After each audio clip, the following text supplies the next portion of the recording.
Pour moi, Twitch peut accueillir des thérapeutes et des spécialistes de la santé mentale.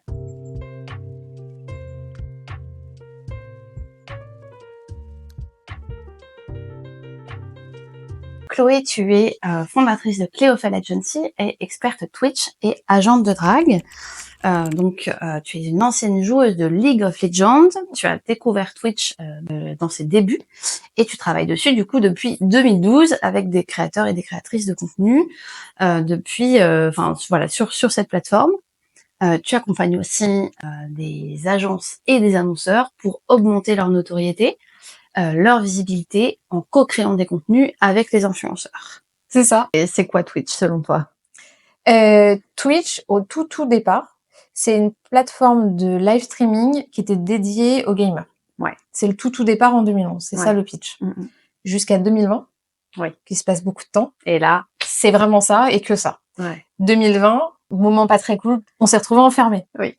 Et on n'avait plus le droit de voir nos potes. Ouais. Du coup, on s'est mis tous à faire n'importe quoi. Du coup, il y a beaucoup de gens qui se sont mis à faire des lives. Les plus jeunes, ils sont allés sur Twitch. Ok. Et en France, les personnalités publiques des plus jeunes, donc les Squeezie et compagnie, ils ont fait Twitch. Vraiment que ça pendant 2 mois. Ok. Du coup, ils ont ramené des gens qui connaissaient pas Twitch, qui étaient pas consommateurs de Twitch sur Twitch, et ils ont montré que c'était cool. Dans le délire, je jouais avec mes copains, et en fait, on est ensemble sans être ensemble. Ouais. Il y a un peu le truc du dimanche après-midi où on fait un jeu de société en famille, mais en dématérialisé, quoi. Ok. En réseau. Ouais. Ouais. Et ça a fait exploser la plateforme. Ouais. Ce qui fait que au déconfinement, quand on s'est tous dit c'est bon, on va faire des trucs en vrai, dans la nature et tout, eux, ils ont dit ouais, ok. Et ils ont gardé la plateforme pour faire des trucs en vrai dans la vraie vie. Ok. Et du coup, ce nouveau format culturel, il a été hyper bien accueilli par les nouvelles générations qui sont en ligne, qui sont sur Discord, qui jouent aux jeux vidéo. On sait qu'ils jouent beaucoup aux jeux vidéo. Et là, on leur a dit, regarde, il y a une plateforme où tu peux jouer à des jeux, montrer à des gens, te faire des copains, jouer avec eux. Et c'est facile. Tu crées un compte, tu lances une vidéo, voilà. Okay. Donc, tout le monde s'y est mis. C'est super intéressant. Donc, on se retrouve avec 2020. Alors, qu'est-ce qui se passe? Tout le monde arrive. Les marques qui arrivent, donc ils se mettent à sponsoriser, à imposer des formats. Et donc, en France, on a beaucoup de formats hybrides qui ressemblent à des formats de télé, mais pas vraiment. Dans les formats de marques ou d'influenceurs. C'est un peu sympa. Parce que ça reste agréable à suivre. On s'ennuie pas, on a des formats qu'on connaît. Voilà. Et du coup, du fait qu'on prend des formats un peu télé et qu'on les rend interactifs, en fait, ça marche avec tout. Okay. Donc, on peut prendre une conférence qu'on rend interactive sur Internet. On peut prendre un entraînement de sport qu'on rend interactif sur Internet. Et finalement, il n'y a plus trop de limites par notre imagination. C'est ça l'essence de Twitch. Et donc, si on veut faire du sport sur Twitch, on peut. Si on veut raconter sa vie, on peut. Comme faisaient les vlogueuses de YouTube. On veut faire un tuto make-up, on peut. En fait, il n'y a pas de limite. Ce qui va restreindre, c'est peut-être que les gens seraient pas intéressés par ce que tu as envie de raconter, vont pas venir. Et puis... De la même façon, quand on préparait un peu cet appel, tu m'as dit que tu avais vu passer quelques professeurs de yoga, quelques thérapeutes un peu sur Twitch, donc que ça commence, même si c'est pas encore totalement installé, quoi. Est-ce que tu peux m'en dire un peu plus? Il y a beaucoup de choses qui existent. En fait, on peut faire ce qu'on veut sur Twitch. Donc, par exemple, sur le yoga, tu as une catégorie qui va avec le yoga. Il y a des gens qui font de la méditation guidée, des personnes qui font des démonstrations de yoga, des personnes qui font des masterclass, donc pour discuter avec d'autres personnes qui sont profs de yoga. C'est pas la catégorie la plus répandue, donc il y a des places à prendre. Ok. Et c'est pareil pour tout ce qui va être thérapie, bien-être. Il y a beaucoup de choses sur le lifestyle healthy, c'est beaucoup lié au sport. T'as beaucoup de sport, de fitness. Donc pareil, je pense qu'il y a des places à prendre puisque c'est pas là où, tout ce qui est thérapeutique, thérapeute, peut-être des masterclass sur comment rentrer dans ce monde-là. Aujourd'hui, ça n'existe pas tant que ça. D'accord. Ça veut dire que justement, techniquement, on peut prendre une place qui n'existe pas encore. Ok. Je travaille avec un créateur de contenu qui est le seul à avoir une chaîne, c'est un chef, où il fait que de la cuisine. Ok. Donc c'est pas un top performeur de la plateforme, mais c'est le seul qui fait ce qu'il fait. D'accord. Donc ça fait que il a une communauté qui sait que quoi qu'il arrive, quand il lance un live, c'est ça qui va se passer, pas autre chose. Oui. Il va pas se mettre à jouer aux jeux vidéo, il va pas se mettre à faire du foot, il va cuisiner. Ok. Donc du coup, les gens qui ont envie de voir ça, ils le suivent et ils viennent regarder ses contenus. D'accord. C'est intéressant. Maintenant, l'autre truc que je trouve intéressant, c'est éventuellement quand on est sûr de ce qu'on va faire. Donc si on se dit, voilà, moi je sais que j'ai un format qui va rencontrer un public. Ouais. Je sais que j'ai déjà dans mes clients déjà acquis des gens que ça intéresserait. Je sais que pour ce que je fais, ça peut être intéressant. Ou alors je fais un live, comme ça j'ai des gens en live qui me regardent, je peux monétiser ça. Et ensuite, j'utilise ce rush, qui est live, pour refaire du contenu derrière. Ok. Donc je peux garder les meilleurs moments pour en faire une vidéo YouTube, puisqu'on est sur le même format horizontal. Ouais. Ou alors je peux faire des edits, sur Twitch on appelle ça des clips. Et Twitch aujourd'hui permet, dans Twitch, de remonter mon edit, puisque nous on est en format horizontal, mais qu'on va vouloir le mettre en short YouTube ou en TikTok. Donc Oui. je veux un format du coup vertical. Ok. Et Twitch te propose dans Twitch de le créer. Ok, d'accord. Donc tu as des petits carrets J'ai vu de ça sur ton découpe. compte. Ouais. Tu peux les redécouper, clac, et ils sont dans ton format téléphone. Ok. Et c'est rien à faire. Et c'est toi qui fais, c'est toi qui édite, qui coupe. Pour quelqu'un, quelqu'un qui est thérapeute, qui n'est pas un expert de Premiere ou de CapCut. Ouais. Et du coup, ton outil te permet de le faire. Ok. C'est quand même hyper pratique. Quelqu'un qui serait intéressé pour se lancer sur Twitch pourrait se dire, ok, moi je suis thérapeute, je vais faire des sessions de live de 2 heures Voilà. et ensuite je ferai des petites séquences en format horizontal et ça me permettra de poster sur Instagram, voire sur TikTok, tout ce qui est format téléphone, quoi. Ok, intéressant. Oui, je trouve ça Ouais. chouette. Et ça t'empêche pas de te dire aussi que tu le fais pas si t'as pas envie, de te dire que par exemple tes replays peuvent être uniquement accessibles en contenu payant. Oui. Donc si t'as raté le live, t'es obligé de payer pour voir la version, ou si tu veux revoir la vidéo. Tu vois, tout ça c'est possible. Pareil, ton chat, tu peux le rendre accessible que aux personnes qui payent, si tu veux. Ouais. Ouais. Donc il y a quand même plein de petits réglages que tu peux mettre en place. Au début, je le recommande pas, parce qu'au début, il va falloir grimper un petit peu Les échelons. Ouais.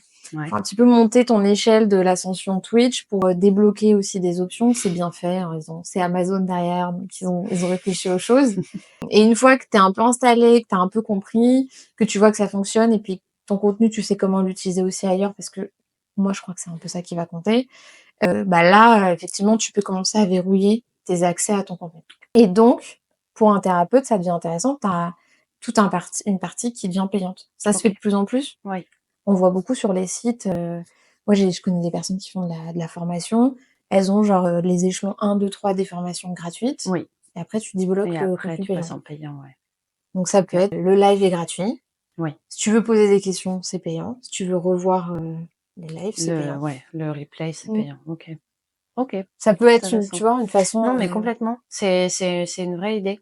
Et après, il y a tout le sujet qui fait que pourquoi Twitch est différent, c'est le live.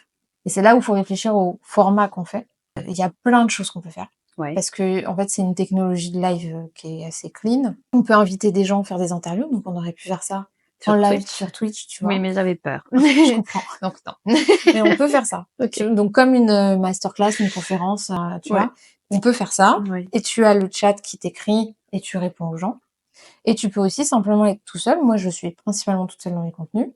Je suis toute seule face caméra, je fais ce que j'ai envie de faire et je lis le chat. Ok. Alors au début, quand t'as 5 personnes qui te regardent et que t'as personne qui écrit dans le chat, c'est un peu rude. Faut passer à un certain cap. Ok, d'accord. Parce que sinon, tu parles tout seul pendant 2 heures. Ok. Faut être bon pour ça. Okay. Faut être un prof d'université. C'est le niveau, tu vois. Voilà. Donc au début, tu demandes à tes potes de venir interagir un peu dans le chat. Ouais. Et puis après, moi, j'ai pas d'agrég ou de doctorat, donc parler toute seule pendant devant 2 heures. une pièce, je déteste. Du coup, tu fais un peu ça et tu fais machin, j'ai vu que t'avais mis un message, du coup, tu rebondis. Ouais. Du coup, t'as quelqu'un qui va répondre. Ouais. Et ce qui est drôle, c'est que dans les fonctionnalités, tu sais, on me dit est abonné à vous depuis 3 mois, premier message dans le chat. Ah. Et donc des fois, tu vas créer un truc. Et moi, j'aime bien faire. Et donc, ça fait 3 mois que t'es là, t'as jamais parlé. C'est dingue. Et souvent, ils te disent, ouais, non, mais là, le sujet était trop, tu vois, me tentait trop, donc il fallait que je... Ok, t'as réussi à, ouais. Et là, je suis un peu établir ça. le contact. Quand j'arrive à faire ça. Et t'as ce truc-là, en plus, comme nous, on fait des Lego, qu'on est dans un truc très, très lent, très, très calme en termes de rythme. Ouais. Je pense qu'il y a beaucoup de gens assez introvertis, qui sont eux aussi dans leur petite bulle, à côté de ma petite bulle. Oui. Et je me dis, bah, quand ils commencent à avoir une interaction et que du coup, ils ont des interactions entre eux, Oui. des fois, dans le chat, il y a des conversations parallèles à ce que je suis en train de faire. Ouais. Moi, ça vraiment me remplit de bonheur. Et je me dis: «OK, j'ai Ça créé, tombe tout seul, oh là là! ouais, c'est trop cool». Je suis trop heureuse, je suis genre: «Ouais» et des fois, ils deviennent potes et donc après, ils se recroisent sur d'autres lives, ou sur des forums, ils font: «Ah mais on s'est parlé». Ouais. Ils deviennent potes Ouais. et je trouve ça trop chouette. Trop bien. Ouais, tu Voilà. permets des connexions, Bah, ouais, Ouais. j'aime bien faire ça et tu vois, pareil, des fois, ils parlent de moi à des streamers. Donc j'ai des streamers ou streameuses qui viennent voir ce que je fais et je fais: «Mais pourquoi lui, il est là?» «Bah, on a parlé de toi, on lui a dit qu'il fallait qu'il vienne voir». Voilà, petit truc de Twitch. OK, merci. Est-ce que tu aurais du coup des exemples de thérapeutes ou de professionnels qui sont sur la plateforme? J'ai en tête des yogistes qui font des masterclass, yoga. J'en ai encore vu, cette semaine parce que je voulais préparer un peu avant de venir. Il y a des trucs Merci. très chouettes et même ils s'appuient sur, des fois des logiciels, des choses comme ça où OK. ils font découvrir, c'est pas des jeux, mais c'est des, d'auto, hypnose ou d'auto-méditation qui Oui. sont sur des plateformes de téléchargement Ouais. et du coup, ils te font un mix un peu, on fait une masterclass et en même temps, on utilise un truc que tu vas pouvoir utiliser chez toi. OK. Je trouve ça chouette dans l'idée pour que ce soit un peu hybride. À partir de là, on a pas mal parlé avec Chloé. En gros, l'influence, ça a toujours existé. Par exemple, Marilyn Monroe, quand elle disait je ne porte que du Chanel la nuit, bon bah voilà, ça faisait vendre les parfums Chanel. Ici, j'aimerais introduire la notion de personal branding. C'est-à-dire que on est sur un contenu de marque basé sur une personne et non plus sur un concept, une entreprise, une idée, mais vraiment sur une personne qui est rendue sympathique parce que elle a une personnalité unique, elle a les mêmes passions que nous et surtout elle fait preuve d'authenticité. Donc authenticité relative puisqu'elle montre que ce qu'elle veut bien montrer et qui sert du coup sa posture d'expert ou d'experte dans le cas d'un thérapeute ou d'une thérapeute. Du coup, on est vraiment voilà, sur quelque chose qui plaît ou pas, une personnalité qui plaît ou pas, et les gens vous choisissent. Et à partir de ça, on crée des communautés et on installe ensuite des tunnels de conversion. Et là, on rentre dans vraiment les aspects stratégie de communication et tunnels de vente. Bref, tout ça pour vous dire. En fait, on peut tous créer une communauté, on peut tous faire du contenu si on est heureux de le faire, quoi, et que c'est naturel. Ouais. Voilà. Et moi, par exemple, quand j'ai dû me poser la question de ce que j'allais faire sur Twitch, puisque je fais des choses sur Twitch, donc je me suis posé la question de qu'est-ce qui me ferait un peu rigoler.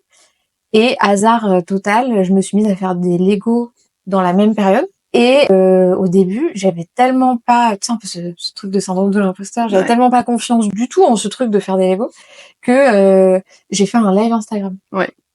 Avec un pote, un soir, tu vois. On lance un live Instagram en mode « Ah, trop rigolo ». Il y a rien derrière, tu vois. Et en fait, il y a plein de gens qui nous regardent. Il y a plein de gens qui trouvent ça trop drôle. Il y a des gens qui nous répondent en nous disant « Ah, bah, trop bien, du coup, j'ai acheté le même Lego que vous ». OK. Et là, on se regarde. Ça, c'est de l'influence. Ah oui? Ouais. Et je me dis, mais attends, il y a plus de 100 personnes en une soirée qui nous ont regardé. Il y a au moins 2 personnes qui ont acheté le même Lego que nous. Ouais. Alors qu'on est 100. Enfin, tu vois, il y a la conversion. Voilà. Oui. Et là, on est comme ça, on se dit, c'est peut-être ça finalement qu'il va falloir faire sur Twitch. Et parce que ça permet de faire un truc qui change, ça permet de parler. Les Lego à ce moment-là, parce que depuis c'est la grosse tendance, ça m'a permis d'avoir voilà un support, un prétexte, une activité manuelle un peu cool aussi. Et je peux alterner, je monte mon Lego et il y a un message. Ouais, Je tu réponds. OK, d'accord. Voilà. D'après toi, est-ce que tu penses qu'il y a des consommateurs pour un certain type de contenu, de type contenu bien-être, thérapeutique, etc. Parce que comme tu me le disais, à la base, c'est quand même une plateforme de gamers. C'est quoi ton point de vue un peu là-dessus? C'est annoncé comme un sujet national, la santé mentale. Oui. Et je pense que ça touche tout le monde. Oui. Donc je pense que faut juste trouver le bon format pour le faire sur la bonne plateforme. Ouais. Peut-être que c'est pas Twitch dans le format qu'on a envie nous de faire, mais pour moi, Twitch peut accueillir des thérapeutes et des spécialistes de la santé mentale. Si on prend, tu vois, ce sujet-là. Comment on l'adresse, comment on le fait, ça dépend de chacun. C'est-à-dire que moi, je suis un thérapeute qui veut parler à d'autres spécialistes thérapeutes. Bah, c'est un format qui est pas le même que si je veux parler uniquement à des femmes qui sont en projet bébé Oui. ou uniquement à des femmes qui jouent aux jeux vidéo. C'est sûr. Je veux parler, par exemple, un sujet, c'est les femmes dans le monde du jeu vidéo. Ouais. Il y a des associations qui existent, il y a des créateurs de contenu qui en parlent.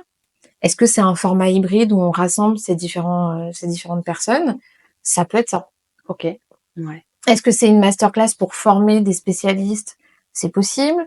Est-ce qu'on se dit que comme il y a des jeunes sur cette plateforme, on fait un format pour sensibiliser les plus jeunes? Tout est possible. Tu vois, c'est pas. Je pense pas qu'il y ait un truc fermé. Ce qu'il faut avoir en tête, c'est que ça reste une plateforme qui a été créée pour les gamers au début. Donc il faut rester dans des codes quand même un peu modernes, un peu cool.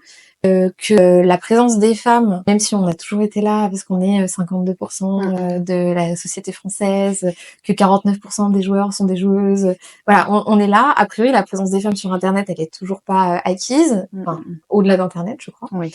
Et du coup, là, encore plus spécifiquement à Twitch, qui est la plateforme e-sport de live streaming de l'e-sport, quoi. C'était pas acquis du tout quand moi j'y suis arrivée en 2012. Ouais. Ça l'est bien plus chaque jour. Oui. Mais il faut s'attendre aussi à, si on aborde des sujets sensibles en live, Ouais. à avoir des réactions sensibles en live. Oui.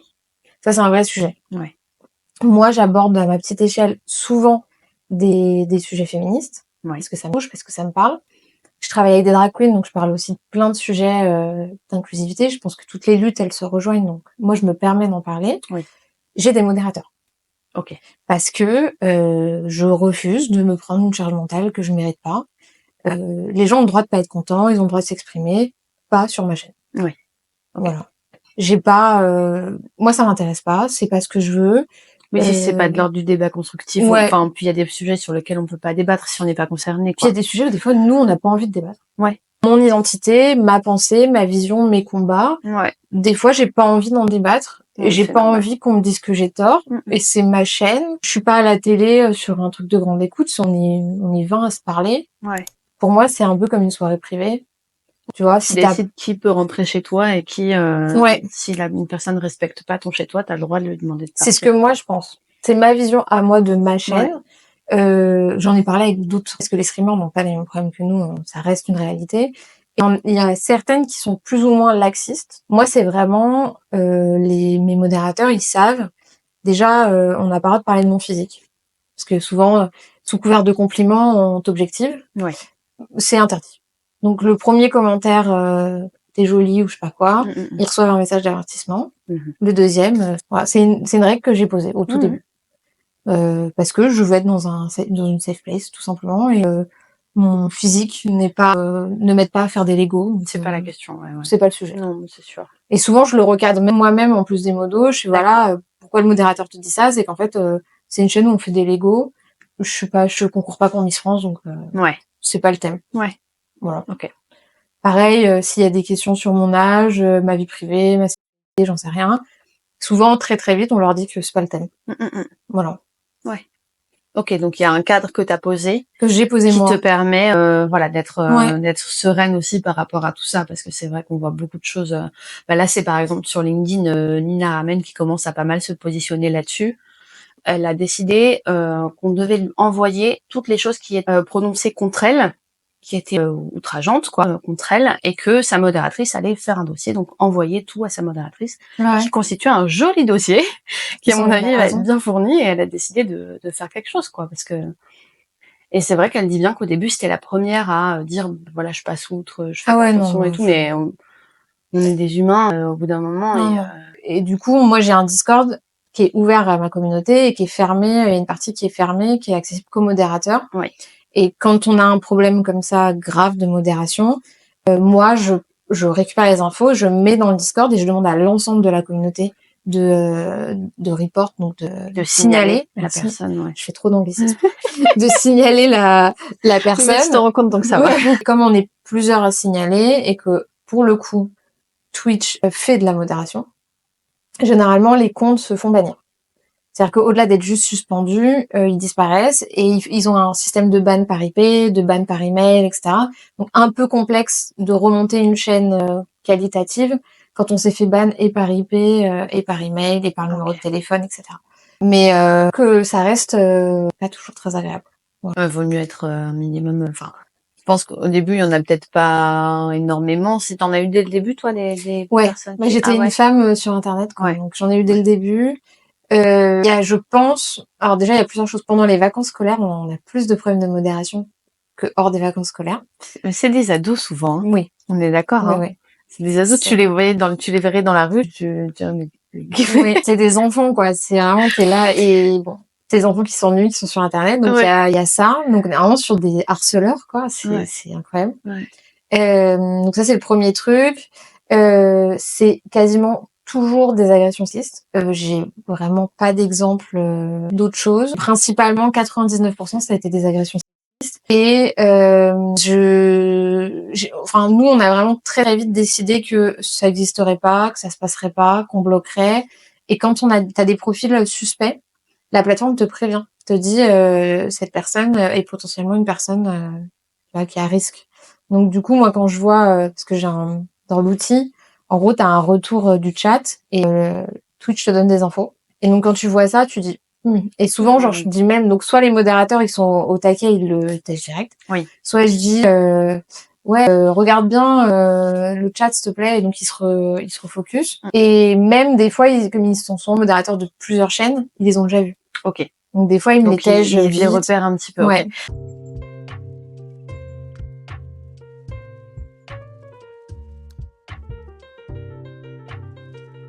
On m'a proposé mon premier job en 2012 dans ce qu'on appelait à l'époque des web TV. Ok.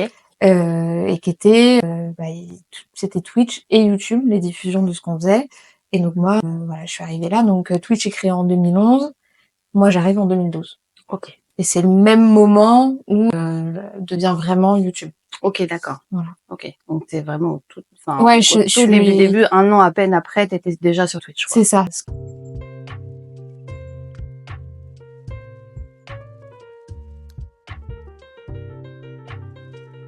Faut tester.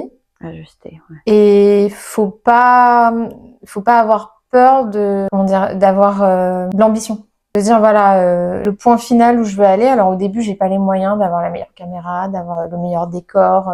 J'ai pas les moyens, moi je monte des Lego. J'ai pas les moyens de monter un Lego à 1500 €. Oui. Donc je vais pas acheter un Lego à 1500 €, je vais acheter un Lego à 50 €, c'est déjà cher, je vais commencer comme ça. Donc c'est pas impressionnant, c'est pas un challenge incroyable. Maintenant, j'ai un projet sur plusieurs mois, plusieurs années, et j'avance. Voilà. Petit. On fait ces trucs, on teste, on voit, et on a le droit de plus avoir envie, de vouloir changer. C'est juste normal. Ouais. Ok. Ok, pas trop de pression, quoi. Je pense. Ça vaut pas le coup. Ouais, non. Pourquoi Twitch, c'est plus intéressant qu'Instagram, mais peut-être moins intéressant que TikTok, c'est qu'il y a de la monétisation. Oui. Donc après, il faut bosser pour débloquer la monétisation. La plateforme s'en est rendu compte aussi que c'était un peu complexe et pas tant rémunérateur, donc ils ont amélioré récemment des choses. Clairement, 20 € par mois, c'est pas ce qui me finance mon activité, ma vie.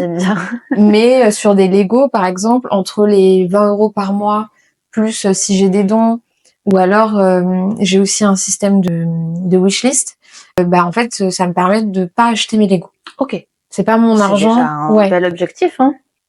C'était l'objectif depuis le début, c'était qu'il fallait pas que ça me coûte de l'argent. Oui. Ça me coûte du temps, mais il fallait pas que ça me coûte de l'argent.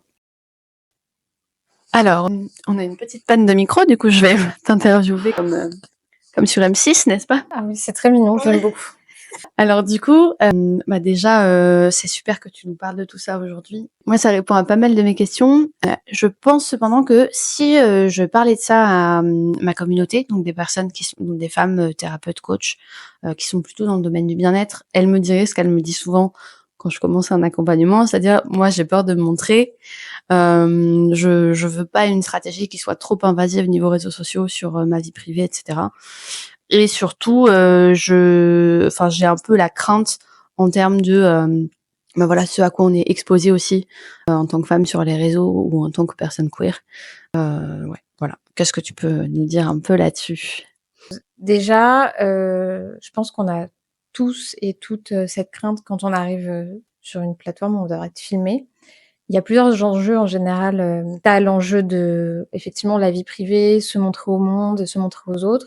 Et après, il y a les complexes qu'on a. Moi, j'ai beaucoup de clients qui ont pas très peur de se filmer parce que c'est pas comme la photo où tu peux poser, tu peux contrôler. La vidéo, tu contrôles pas. Donc nous, c'est ce qu'on fait depuis tout à l'heure. On est un peu comme ça. Si on est avachi, moi, je sais que je fais des trucs avec ma bouche. Après, ça peut être un chouette challenge aussi de se dire que c'est un lâcher prise, d'être en live et d'être en vidéo. Oui.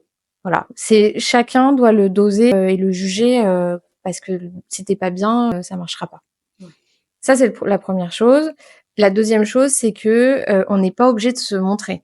Il y a plein de personnes sur Twitch qui font du contenu où finalement il y a un contenu qui est montré et c'est pas eux. Maintenant, c'est sûr que quand on peut avoir de l'humain, c'est plus chouette. Je pense que c'est ce que tu leur expliques à chaque fois dans la stratégie. Oui. C'est plus chouette de dire que derrière une entreprise, derrière un accompagnement, il y a un humain. Le thérapeute, ce qui est important, c'est le thérapeute. Oui. Donc moi, je pense qu'on peut trouver un moyen de contourner pour pas se montrer, mais il faut qu'il y ait un truc cool à voir quand même. Okay. Mais que le mieux serait quand même d'être capable de surmonter un peu ses peurs. Merci beaucoup Chloé, vraiment merci d'avoir pris ton temps pour venir répondre à mes questions. Tu auras plein d'autres gens parce que c'est chouette. Donc voilà. Merci beaucoup. C'était super, ça m'a fait super plaisir. N'hésitez pas si vous avez regardé cette vidéo. Déjà, merci d'avoir regardé cette vidéo jusqu'au bout. N'hésitez pas si vous avez des questions à les mettre en commentaire et puis je répondrai ou je demanderai directement à Chloé de l'information, puis je vous répondrai. Si tu es une femme thérapeute qui a de l'or dans les mains, mais qui ne sait pas comment asseoir sa posture d'experte sur les réseaux, si tu as l'impression de te vendre et que tu n'es pas à l'aise avec ça, j'ai préparé pour toi une checklist. Tu peux la trouver directement en description. Je te l'offre et ça te permettra de voir véritablement à quel niveau tu te situes sur différents sujets en lien avec ce thème qui, je suis sûre, t'importe beaucoup. J'espère sincèrement que cette vidéo t'a plu. Si oui, n'hésite pas à t'abonner. Tu peux également activer la cloche pour ne pas rater nous sommes des millions. Active la cloche. La prochaine vidéo aura pour intitulé Trouver sa voie sans se vendre. Donc, j'ai hâte de te retrouver pour cette vidéo. D'ici là, je te souhaite beaucoup de douceur avec toi-même et on se retrouve très bientôt.